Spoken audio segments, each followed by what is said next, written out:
Hello and welcome to the 8th Daraja API tutorial. My name is Ben. Today we are continuing with our tutorial. We were able to get this response last time we did our simulation. We were able to simulate this transaction and we obtained a response. Now today we'll just continue with the simulation.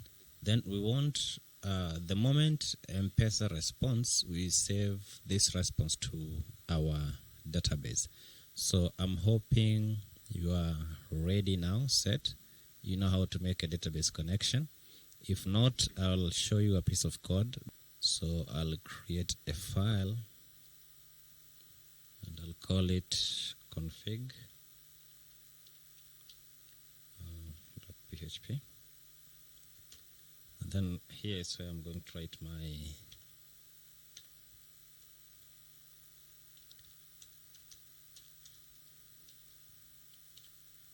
PHP code, and I would like as much as possible to use PDO. So you'll bear with me if but at the end of the day all will work well, but I prefer using prepared statements. So I'll throw in a try. So I'll say try. I'll define a new variable which is connection, which is new PDO. PDO has its own format, so the first thing we'll do is we'll define our driver, which is my SQL. Then we'll define the DB host, which in our case will be localhost. We'll also define our database name. I'm trying as much as possible not to use the word M-PESA on anything that you are doing except the responses that you are getting. So try as much as possible and do not use it. So I'll create a database called payments. Then we are supposed to pass in our username and also we'll pass in our password. We'll also define the error method, but in this case we'll just skip it for now. Then we will catch these statements in case of an error. So catch PDO exception and define it as that variable. So in case of anything, we want to kill our connection immediately, and it's not a must you do this, but it's always advisable that nothing else executes once the database connection fails. So we'll get the message from the error.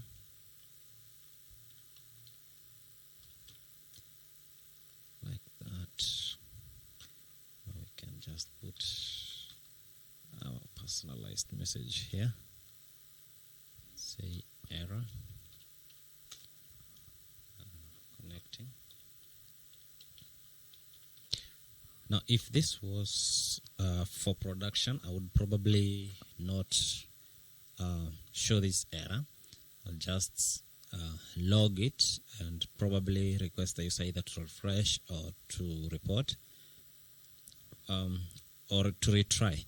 Log this error by either writing it into a file or by writing an email directly to me as a developer, so that I can know the kind of error and at the exact time that it has occurred. So it's always good to ensure that when you're in production, you include probably two things. The first thing you'll do, you'll try to have a debug, and you'll just be checking if the debug is set to true.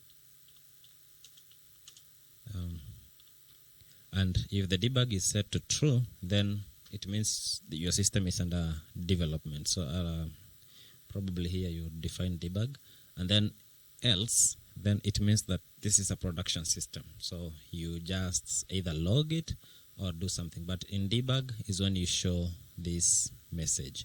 So if I was doing this in production, then this would be here. But now that we are not doing that, we'll just assume that we are also doing testing, and we'd like to get as much information as possible as to why our connection has failed. So this one, we are going to test this one for connection, and if at all no connection is going to be made, then we'll know.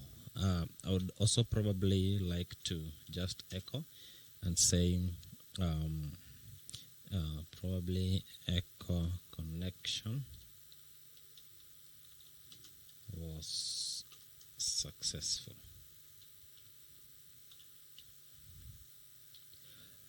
This is going to be a bit longer tutorial. We have already made a connection. If I was to test it using my local host here, then probably it would work. So if I go here and look at localhost, and I want to go to PHP. So yes, we have a database called payments, but we don't have any tables yet. So this is where now our response comes in, because we need to create a database that will have all this information from M-PESA. We wouldn't like to skip any information in case of any dispute. So we'd like to keep all this information. So we'll count. We have up to 13 things that we're supposed to have. So we'll just create here, we'll create around 15, and we'll call the table maybe